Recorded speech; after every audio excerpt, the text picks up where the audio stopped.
I've been making top 10 zombie videos since the Xbox 360 days. Back then I didn't know how popular zombie games would be in 10 years time, and I was worried that they would go the way of survival horror games and fizzle out into obscurity. Thankfully that's not the case, and zombie games are now more popular than ever. With each passing year, we get closer and closer to that perfect zombie sim we've all been waiting for. Each game learning from the last, getting better and better. It should go without saying that this is the best zombie game list I've made yet. There are so many zombie games playable on the Xbox Series X, it's hard for me to only pick 10. There was a time on the Xbox 360 and maybe the early days of the Xbox One and PlayStation 4 where you could argue what was the better console for zombie games. But as you can see from the sheer number of zombie games playable on the Series X, it is by far the best console for zombie games. And in this video I'm going to list what I would consider 10 of the best. I have to start with some honourable mentions because I feel bad that some of my favourite games aren't on this list. So here are 16 zombie games that didn't make the list.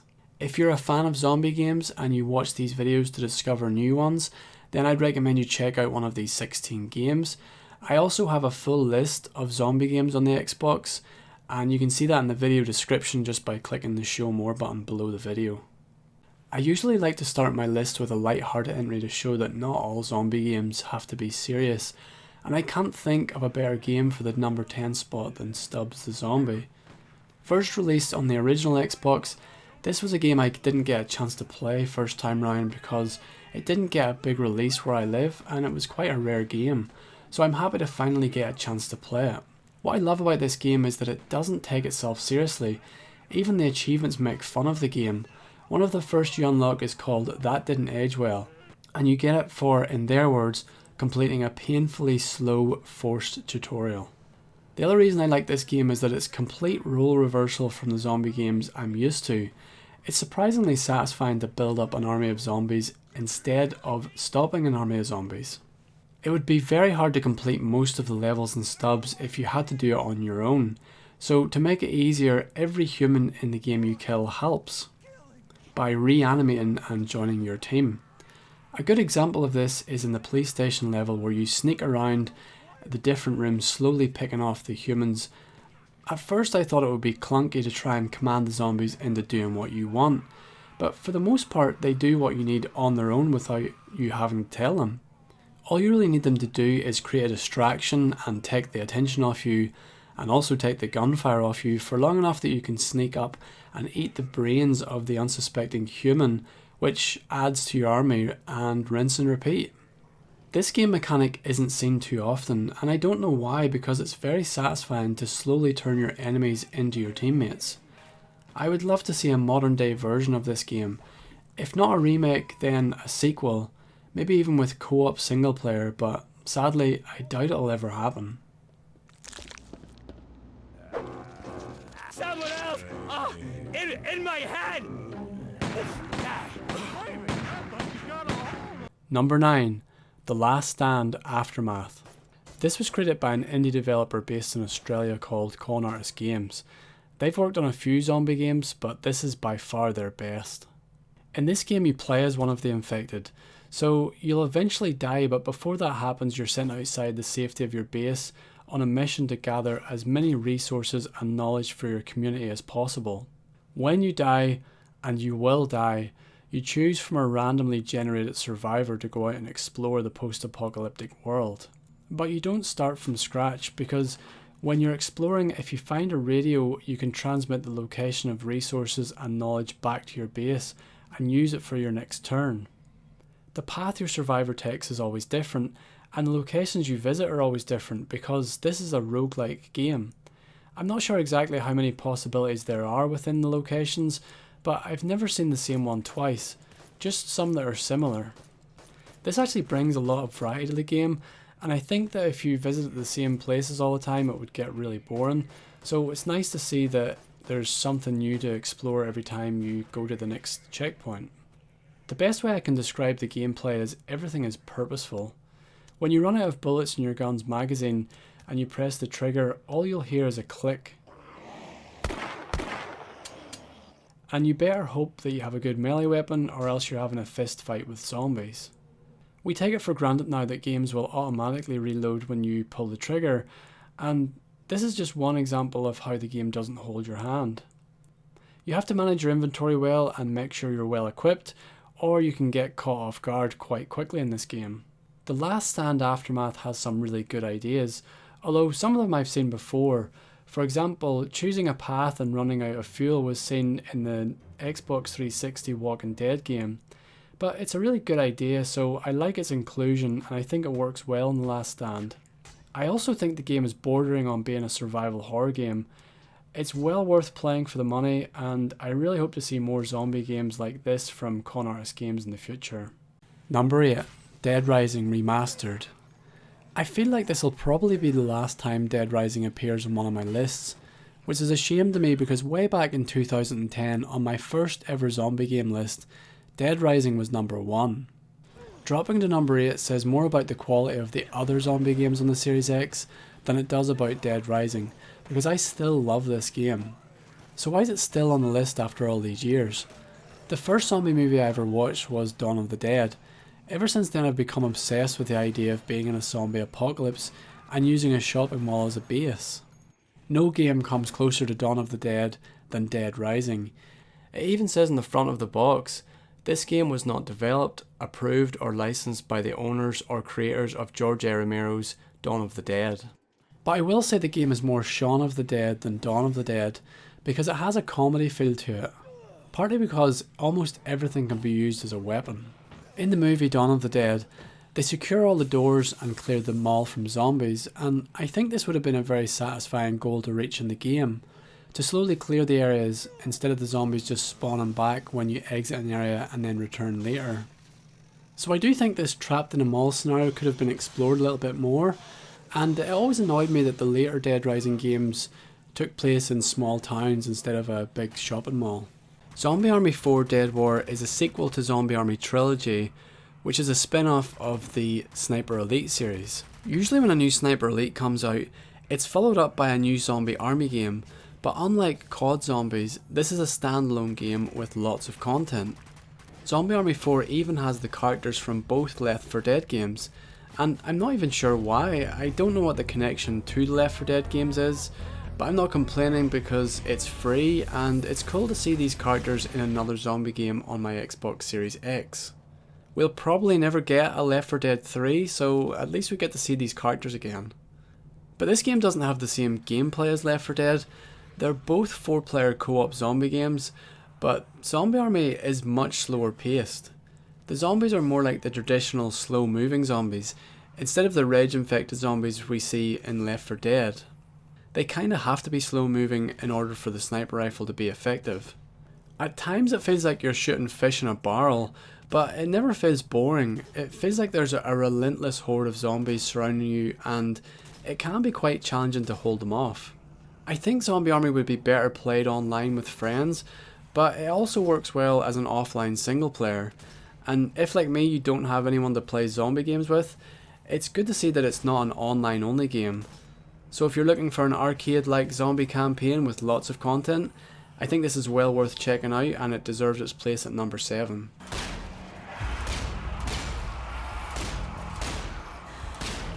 Since release, World War Z has always had the gameplay of a Left 4 Dead game, but in 2021 a major update to the game called Aftermath was released, which added a new feature that made it even more like Left 4 Dead: first person mode. It's unusual for a game that has been released for a long time to get such a game-changing update, so it was very surprising to me, but a surprise I welcomed because I prefer a first-person view when it comes to fast-paced shooting games. Just like its movie counterpart, World War Z focuses on huge zombie hordes on screen at once. These hordes will form a pyramid, climbing on top of each other to try and reach you, and it's your job to topple that pyramid and hold them back. But it isn't just normal infected in World War Z. Just like in Left 4 Dead and Back 4 Blood, there are also special infected. One example in World War Z is the Bull. This is a zombie in police riot uniform that charges at you. If an armoured police officer in riot gear or a bodybuilder turns into a zombie, they're going to be harder to fight than say if an old lady turns into a zombie. So in some ways having special infected in a game makes sense and adds variety. The special infected in World War Z are pretty subtle, and this is the way I think it should be. They aren't so powerful that they disrupt the gameplay, but they bring a little bit of difficulty and don't detract from the normal infected. Back 4 Blood could learn from World War Z in this respect. Back 4 Blood spawns far too many special infected, which means it becomes the main point of focus, and the normal zombies are a side note, which I don't like. World War Z has a much better balance when it comes to difficulty. Not too hard to feel unfair or frustrating, but challenging enough to not get boring, which is what keeps me coming back to this game for more. State of Decay 2 has gone from initially being in the top of my list, to near the bottom of my list, and now the middle of my list. I loved State of Decay 2 when it first came out because it was unlike anything else on the Xbox, but I grew tired of it, plus it was really buggy, to the point where I was barely able to play online with friends. But as the months and years went past, the updates slowly came out and the game is in much better shape. When I got my Xbox Series X, I went back to play State of Decay 2, and I was impressed by how much better it ran. I got back into the game for a few months trying out the new updates and features, then out of the blue, Undead Labs announced a new free DLC called Homecoming. In this DLC you go back to Trumbull Valley, which is an open world from the first State of Decay game, except it's been remastered for State of Decay 2, making it the 5th open world map. This new content and the bug fixes, for me, was the refresh the game needed, and it made me fall in love with the game all over again. It's frustrating when games get released that clearly need more development. Usually it taints the game for me, but with State of Decay 2, Undead Labs have redeemed themselves, now that it's been upgraded and improved. I hope Undead Labs learns from the launch of State of Decay 2, and apply everything to State of Decay 3, which will hopefully be released in time for my next zombie game list. Wow, down to my last magazine. Right here. Resident Evil Origins Collection contains both Resident Evil HD Remastered and Resident Evil 0 HD, two of my favourite Resident Evil games ever made, so of course these games are going to place highly on my list. Every year or so I like to go back and play this collection, and every time I go back it feels like a fresh experience. This is because both games are set in maze-like environments. I constantly feel lost and don't know where to go next, and that actually adds replay value to the game and stops it from going stale. This feeling of being a rat in a maze is rarely seen in modern games because usually now they'll just tell you where to go next. There are rumours of a Resident Evil 4 remake, but it will be a very different experience to the games on the Origins collection. It will probably be more like the Resident Evil 2 remake. Resident Evil HD Remaster is a remaster of a GameCube game, which is a remake of a PlayStation 1 game, but I digress. The point is that Capcom have moved off in a very different direction ever since Resident Evil 0, so what I love about the Origins collection is that I can play two of the best fixed camera survival horror games ever made in their original form for the most part. I was so happy when the fixed camera games came to the Xbox 360, and I'm even happier that I can now play them on the Xbox Series X, because it means that no matter what direction Capcom takes the Resident Evil series, I always have these games to come back to. Some people might criticise the fact that by adding this collection I'm adding two games to one spot, and to those people I just like to say, shut up, this is my video and I'll do what I want, okay? No one cares.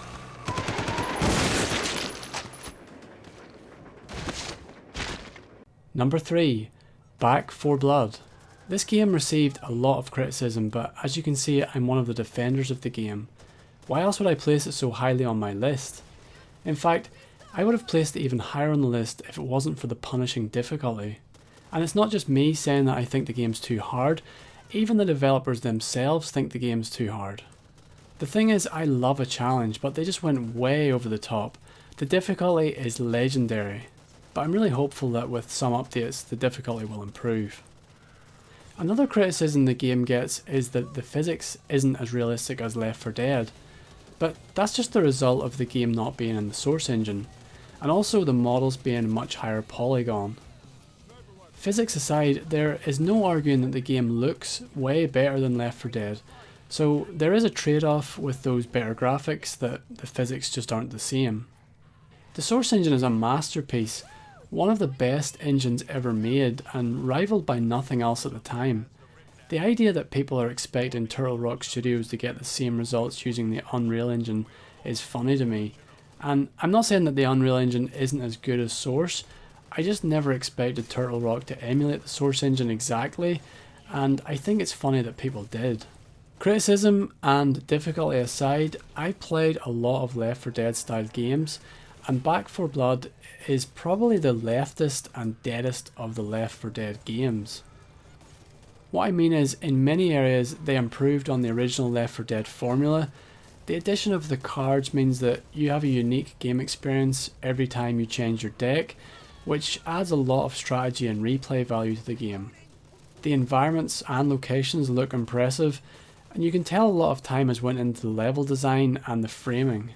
On release, Back 4 Blood wasn't perfect, but my hope is that, just like with State of Decay 2, they keep updating it and adding more content, making it a game that I'll keep coming back to for more zombie killing.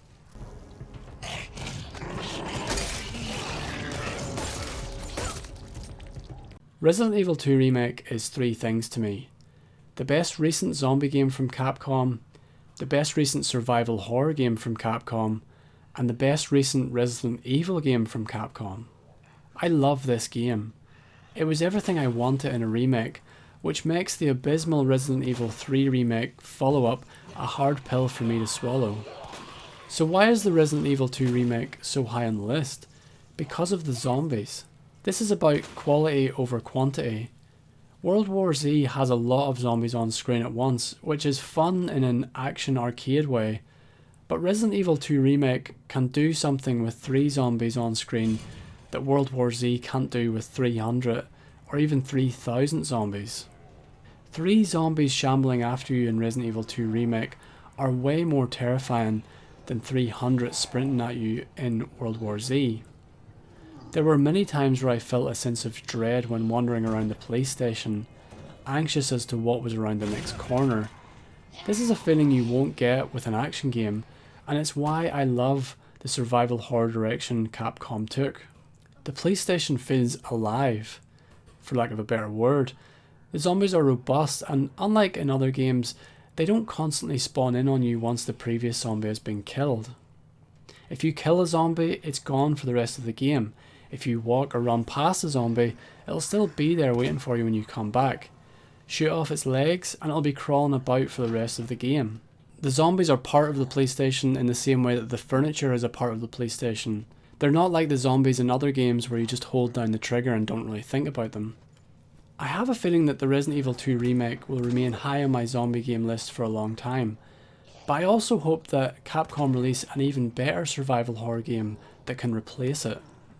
Number 1. The best zombie game on Xbox at the time of making this video, Dying Light 2. This isn't just a good zombie game, this is a good game period, and it's a Game of the Year contender for me. Everything about it is well crafted and a huge improvement over the first game, which is a big deal because the first Dying Light won multiple Game of the Year awards. Even the soundtrack is insanely good. Dying Light 2 isn't the realistic zombie game simulator I always wanted, because Dying Light 2 isn't realistic. Instead, it's a very fun and addictive large open world zombie game. The paraglider is so fun to use and it complements the parkour gameplay brilliantly. Climbing everything around you never gets old, and in a large open world it gives you so much freedom. It's satisfying to reach the top of a tall building, and even more satisfying to quickly glide off the top of that building instead of slowly climbing down to the bottom. The paraglider is also a great way to explore the city. There is a fast travel system, but you hardly need it when gliding around the city is so easy and fun. But this is a zombie game list, so let's talk about the zombies. Every zombie game is faced with a choice. Do they have slow moving zombies or can the zombies run? Techland always include both types in their games.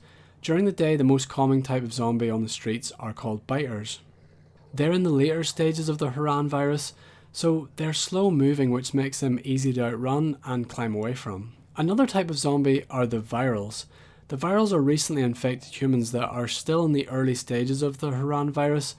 They're much faster and more aggressive, but they can't stay out in the sunlight or UV light, so they sleep inside the buildings during the day.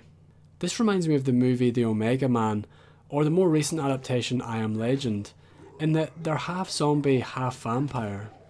Night and day exploration is very different in the game, because at night the streets are full of virals, so travelling outside at night is very risky, and it's better to actually explore the buildings at night. One of the surprises with Dying Light 2 was how much replay value this dynamic brings to the game. It's like you're playing two different games depending on the time of day. I'm having a lot of fun playing this game and it's really addictive, but it only came out and I've just played about 20 hours of gameplay. Techland are committed to supporting the game for the next 5 years, so I know it'll only get better, and there's already a really good foundation to work from. My hope is that Dying Light 2 will be like a whiskey, fine as it is now, but will get even better with age, and I think it'll stay high on my list for a very long time. I hope you liked this video. I have a lot more on my channel, maybe you'll like them too. I did.